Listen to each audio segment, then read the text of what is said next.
Hello, this is Kyle Jones. Last week on Job Part 1, we covered the first chapter of Job as being historical, literary, consular, and hagiographic. Though our main focus was on the historical, we also tackled some cultural and linguistic nuances. First, we established the Hebrew formulaic ish hayah to mean the man that came to be, as poignant historical. Secondly, Uz is known as Ossis in the Septuagint or Ossitity and is geographically concentrated to Idumea and northern Arabia. Thirdly, the Hashatan or the Satan as a titled Satan and not necessarily Satan incarnate. This Hashatan was reflected 1,000 years later as a Neo-Babylonian/Persian executive officer. This Hashut was a special officer within the ranks of Cyrus's sons of interrogation, end quote. This Hashut in the Chiropaedia, which means Cyrus's education, was documented in Xenophon's Chiropaedia. The Persian Aramaic holds title called the roving eye of the king. This is the Hashut. Furthermore, this means for us, basically, the CIA for the king, or the CIA officer for the president. Tonight, I will use the literary approach for analysis of Job. The piece of work that I would like to contrast and compare Job with is Shakespeare's Macbeth. Though Job is inspired, literary devices used here are only tools for gauging the greater work of the Bible. I in no way am trying to reduce, nor could I reduce, the Bible to a mere literary great. In contrast, I honor the Bible as book of books and the divine voice of God through its literary genius. Let's begin. Both in Job and Macbeth have a literary mechanism called reversio. Easy enough to remember. Its meaning simply is to reverse the theme. Macbeth's three witches held the mater noster, if you will, our mother in hell, of fair is foul and foul is fair. This is a mantra that was first stated by words with the witches in scene 1, later felt in subjective flow. This theme of consistency, that is, the reversio of foul is fair, fair is foul, is called the antimetabole, or anti, against, meta, reversely, and balene, to throw. The phrase that begins this counterchange or antimetabole in Macbeth is, like I have stated, fair is foul, foul is fair.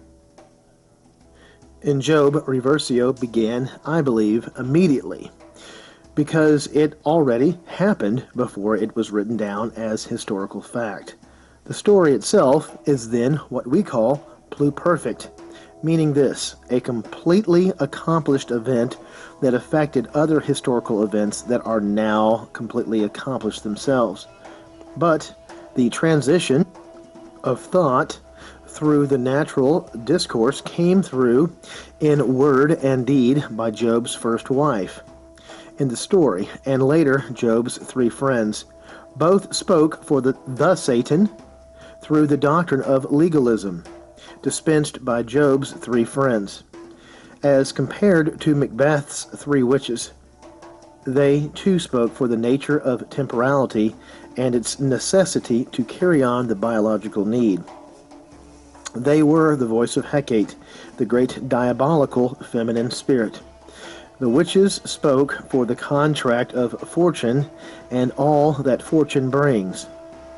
As to mode of operation within the doctrinal theme of the two stories, inversion of principles is the thing. That is to say, grace is denied. Grace is defined in the Greek as unmerited favor or unearned favor. It's the Greek word charis, from where we get our word charity. It means to give without expecting anything in return. The antimetabole phrase, good is bad and bad is good, reverses charis, or grace, as the dominant theme and substitutes charis for its antitheme, which is legalism. Legalism takes on the doctrine of assumed prima causa, or prime cause, for the subjective and objective assault on Job. In comparison to this, Macbeth is bound to the fated natural progression without mind. This is true literary predeterministic fatalism that generates a hope of eternal now and denies all rights for looking at temporality's end for what it really is, namely death. Death by inversio is the prima causa now. Death as logos and its doctrine is absolute in its formulable essence for the story's sake, but in reality could never work as a generator of the physical or spiritual. The genius of Shakespeare's Macbeth is that death works as a generator. For my students, notice I did not say Shakespeare's genius, rather the story breeds a genius. This implies a touching of the divine in Shakespeare's play. In this genius work, it is genius as a subcreation in that it is literary. For a universe could not build upon itself with natural progression based on these, quote, death by temporality, end quote, principles, as we will see further. But by Macbeth's formulable essential context, literary predeterministic fatalism, and are tried as true, and true is tried as literary doctrinal theodicy. A doctrine of death as deity and dominion. A fatalism that Satan must agonize with in the real world sense. This is a potent aspect of Macbeth as device and counter-reflection to Job. The three friends' premise for Job's scrutiny was a reflexive doctrinal theodicy of the Satan. As Satan said in Job 1, verse 11, touch all that Job has, and Job will curse you to your face, God. This satanic theodicy, or subsumed theodicy by Satan, claims its negative grace by saying, quote, since good rewards those who do good, well, then inversely, if you take away, Job will have affectation to be bad. Since this interfactio is status quo for this playing ground of literary work, then number one, reward is good and not necessarily given from good. Number two, bad is status quo for not having anything in the temporal world, or should I say having any possessions of temporality. This makes A its own right, and the badness of B is not tangent on A. Therefore, the equation has no effect or cause, and the elements in this reverse equation are their own status quo, and cannot be equated nor summated. The elements became their own cause. Object is now subject, and by this law, all things stop now. Since the very act of movement itself is reflexive solely of another system, then, therefore, the interfaction or playing grounds system of existence produces a literary equation of causality that becomes a, quote, nothing that is, end quote, and a, quote, nothing that is not, end quote, scenario. The same is applied for affectation. For the rules of affectation, or the affecting thing, require causality, Both causality and affectation are working synergistically for a, quote, nothing that is and is not, end quote. This reversal of logos as a literary badness and anti-logos as a literary goodness creates a reversal of scrutinies. This puts God on trial as destroyer, Job as devil, and accusers as holders of judgment, and finally, death as deity and a literary generator of all things in this theodicy of reverse.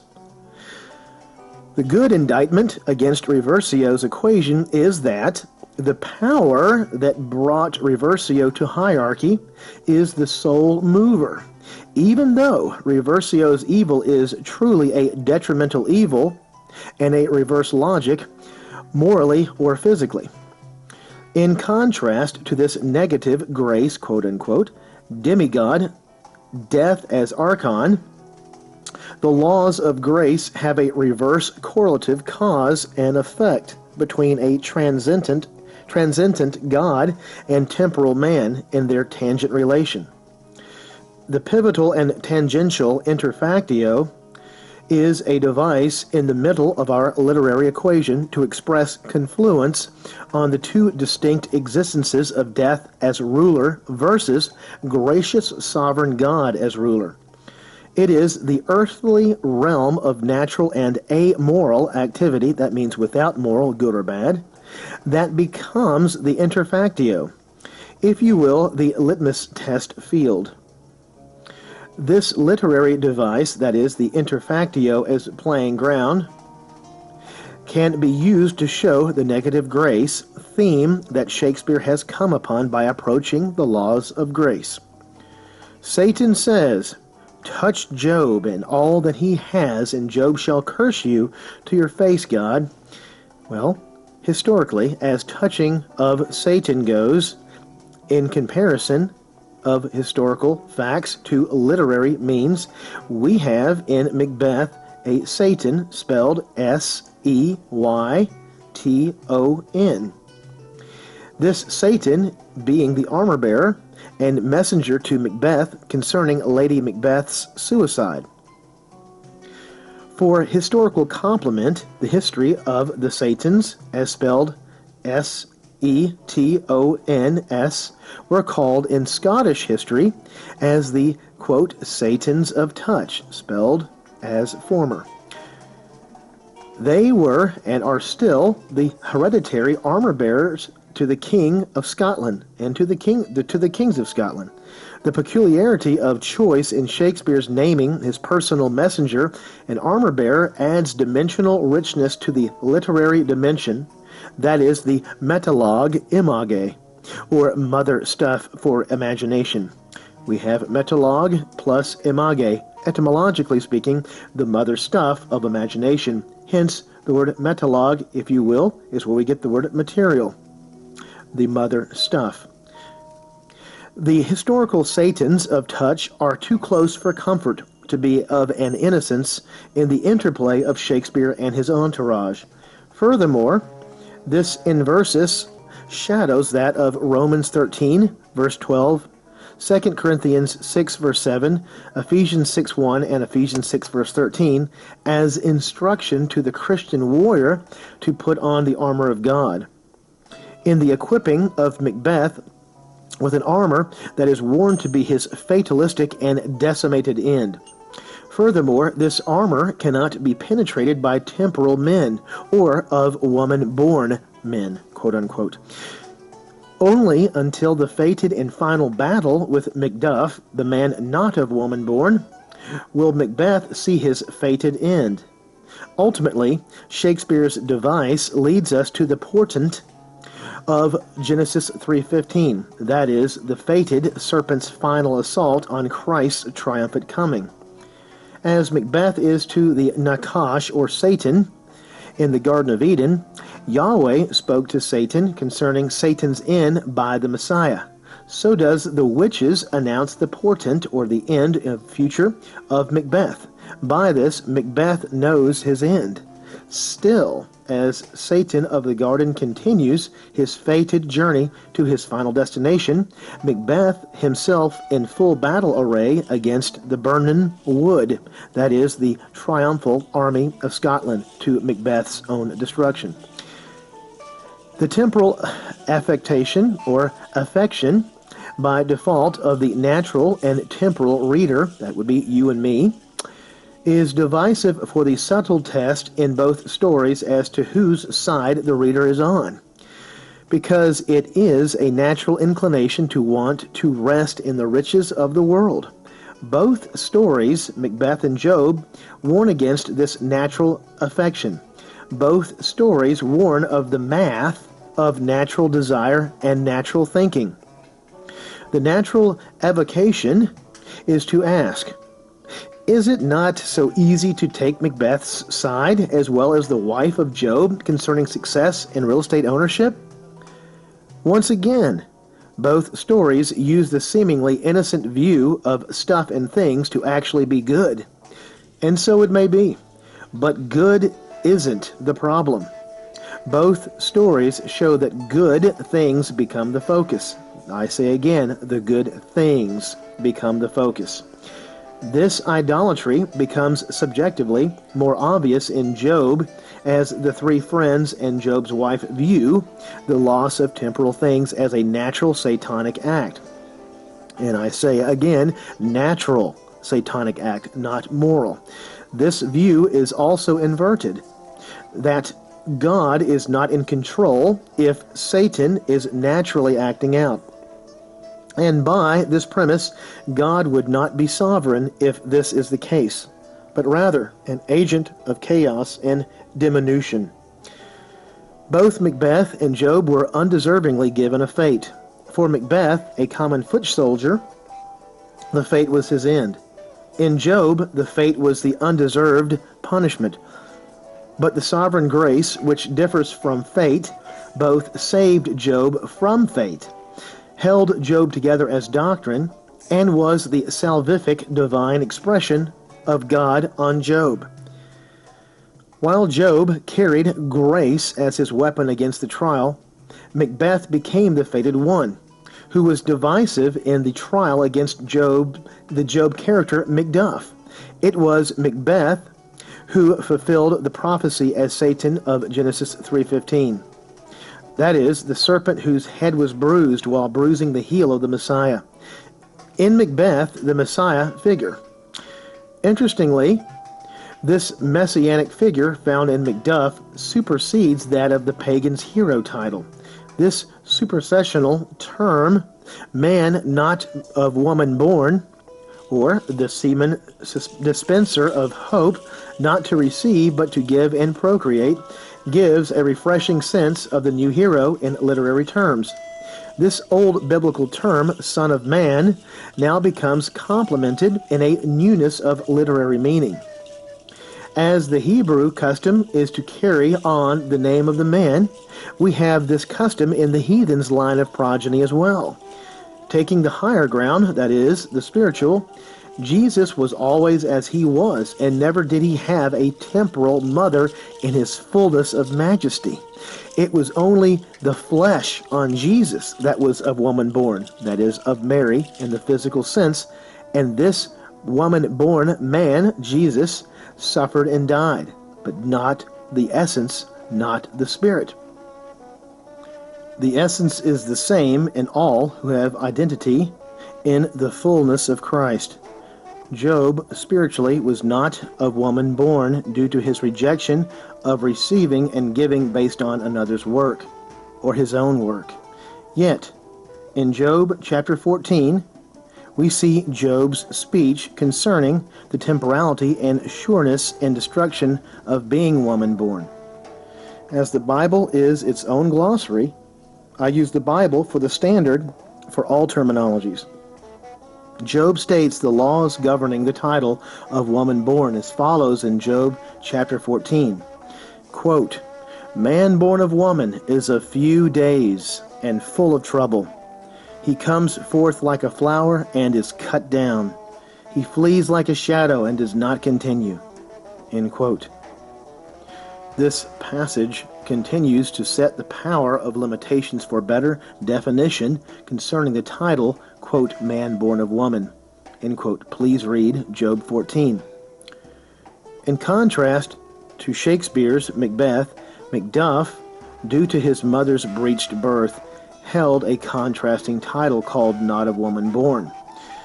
This title was brilliantly established by Shakespeare to physically mirror the fated hope of a righteous ruler to come and end the satanic rule of fatalistic causality and its temporal and spiritual destruction. In our literary term, this means, quote, to destroy the satanic inversion or metabasis of fair is foul, foul is fair, or good is bad, bad is good, end quote. The potency of this literary inversion puts Satan as, quote, son of man, end quote, in position versus Christ as, quote, son of man, end quote. Such title carries a horrific line of destructive hope, which I see as an ingenious work of Shakespeare concerning this, quote, negative grace idea. Please see my Logea CD concerning receptive versus giving theodicy as theoretical doctrine. This literary contrivance of Shakespeare, though ingenious, is only a reflection of the greater story concerning this line of Satan versus, quote, line of Christ, end quote. The three witches of fate carried Macbeth out to his destruction by the deception of the temporal hope. That is, the hero's, quote, limited immortality, quote, end quote. And once again, hear my CD on Loft and Dome concerning the hero's temporality hope. Macbeth took on the feminine form of receiving what he could in the temporal world from the Fates or the Weirding sisters, while Job took undeserved punishment and stripping away of his temporal possessions as divine love from God for Job's betterment. The specter or shade Satan in Job did not destroy Job, rather was the device that brought Job to a more blessed status. The shade specter Hecate in Macbeth gave Macbeth his riches instantaneously and destroyed him in the end. These are two different outcomes, the sovereign ruling either way. As Reversio stands, the table is tossed upside down. All temporal things fall that were on the table, and other temporal things can be placed on the flip side of the table. Either way, temporality is affected in this table tossing. One thing is not: grace. Grace is the key element in Job that cannot be reached as cleanly in Macbeth as it can in Job. Job's beginning theme after his four major calamities was this, quote, does not God give good and not evil? The point being, Job believed that God was in control. He was the true dispenser of riches and the taker of things. Both stories had a specter. Hecate for Macbeth and Hashatan for Job. Job had three friends who scrutinized Job for past, present, and future relations with God. They scrutinized Job as a failure to meet the needs of high legality. This legalism of love is the position of attack that Satan used against God's position of grace that God had handed to Job. This attack is voiced by Satan and carried out on Job through the three friends, whom Job later calls as evil. This correlates with the legal contract of the witches of Macbeth. Grace is preached in Job as the constant factor of God's love. In the end, grace is shown to be the only vehicle to God. And in grace, God unnaturally or naturally, God can express himself to mankind. The key to this study is this: grace holds together no matter what literary or spiritual inversion takes place. Grace unnaturally ascends to its throne when all things literary, linguistic, and historical are turned topsy-turvy or simply done away with. Grace is the unnatural language that we must learn. Otherwise, we miss the language of dialogue that God has for us and we have for Him.